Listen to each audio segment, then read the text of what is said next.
Hello and welcome back to Stories from the Mouth. I hope you're doing well.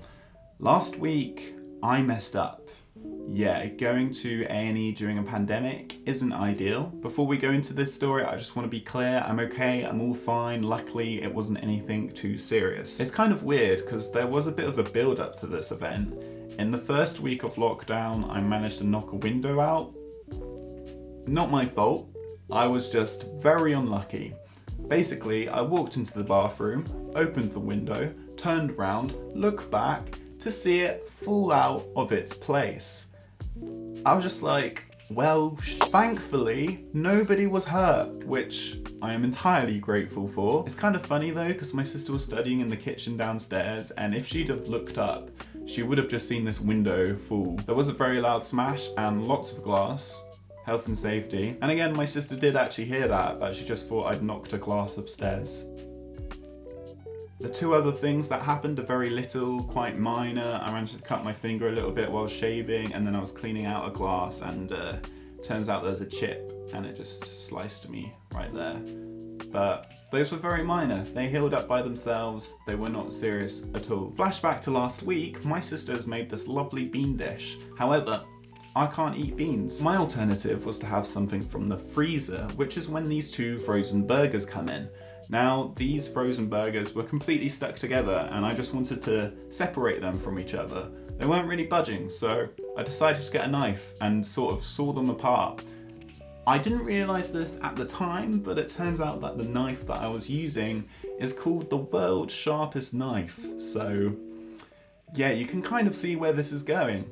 I didn't get out a chopping board because I thought I'd be efficient and save time by just doing it on the oven tray rack, which didn't really give me any support, and it wasn't really cutting through at all until it did, all at once.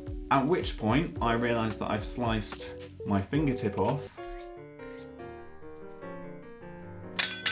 Huh. Oh. Lizzie, I sliced my finger! This is kind of gross, so minor trigger warning, but if you look at your index finger, it sort of went halfway up to the nail and then across and sort of almost all the way through. It was hanging by a little bit of skin. Yeah, it freaks me out. My innate reaction to all of this was to just rinse it under the tap. At this point, I couldn't feel any pain. My finger had just gone completely numb, so I was sort of calm until the blood started happening, at which point I was yelling for my sister, Lizzie, who at the time was on a Skype call with her friends, so she thought she'd show them what had happened on the webcam, and then sort of realised the severity of the situation. We were all kind of flustered and didn't really know what to do, but my sister very quickly kicked into action and got me some paper towel to wrap around it, put pressure on it, hold it up. She's a training medical doctor, by the way, so I was very grateful to have her at hand. At which point I sit down on the floor because I start feeling faint, my vision goes blurred, then it comes back, then my hearing went, and then it came back. My sister and her boyfriend Freddie kind of realised that I'm probably going to have to go to A&E, so they ring up that non-emergency number, 111. My sister hands me the phone and I answer a few questions, but I'm kind of in shock. I can't really think straight. I very quickly hand the phone back to my sister. The lady on the other end directs us to our nearest A&E place, which turns out to be a hospital in Brighton, not too far away from where we are, so that was all good.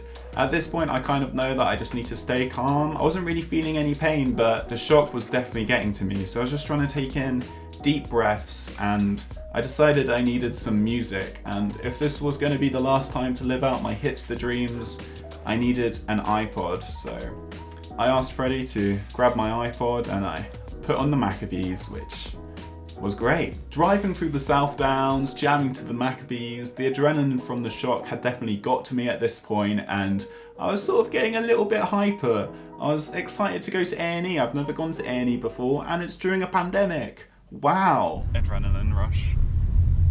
Fun times. We get to A&E, at which point my sister and Freddie drop me off and have to leave me. They can't go through because it's a pandemic. I get screened, I have my temperature checked, the doctor comments on my hair because It's gone a bit wild the last few weeks, and I register and wait. I honestly did not have to wait long at all, probably about 20 or so minutes before I was seen. There was like a senior doctor and a younger doctor. The senior doctor actually turned out to be the one at the doors, so obviously first thing he did was comment on my hair again, which was funny, but they were very kind and said that the first thing that I needed to do was go and get an x-ray to make sure that I hadn't sliced or damaged any of the bone. When I get to the x-ray facility, I have to put on a mask.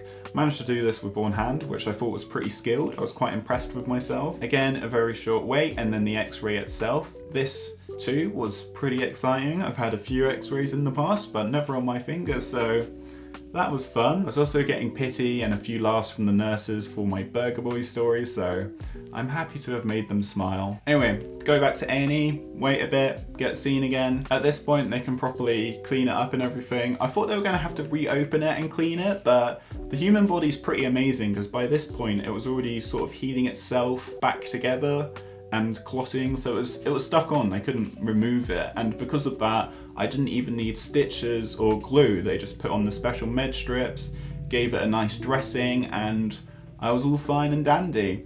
Again, I forgot to say the results from the x-ray were fine. Didn't manage to damage my bones, so I was very reassured about that. I managed to sneak in a little photo of the x-ray as well, partly because my sister is a training doctor and I thought she'd find it interesting, but mainly because it looked kind of cool. The senior doctor also explained everything to me, how it was all healing. I thought I should ask lots of questions for my sister. I even asked the doctor if I could record him at one point, and he was kind of like, no. But they were very kind, very supportive. He went through how it was all gonna join itself back together, which I still find crazy because it was essentially fully separated, but it's managed to stick itself back. It shows how adaptable the human body is, and I was thinking it's almost like a microcosm for everything that's going on right now and how as a species we've had to adapt so much because of it. Kind of. So that was all good. I say my thank yous and my goodbyes, and my sister and Freddie pick me up. At which point I looked like this. Guess what they got? A takeaway burger. So I was still able to have my burger after all of that drama and commotion. I do just want to say two things before we conclude this story. Do things properly and think things through. I think when our days are so similar and repetitive as they are at the moment, it can be easy to lose track of what you're actually doing. So just be aware and be careful. I also want to say a huge thank you to everyone who looked after me at A&E. They were all very lovely, very kind, very jolly, and very supportive, so I'm very grateful. And of course, a big thank you to the NHS as a whole, who were working tremendously long hours and very, very hard to look after everyone during this strange and scary time. If you enjoyed this video, please do give it a like. I've got a few chilled out film talk videos coming up, so subscribe, press that notification bell if you don't want to miss those. Thank you very much for watching, and I'll see you very soon. Goodbye.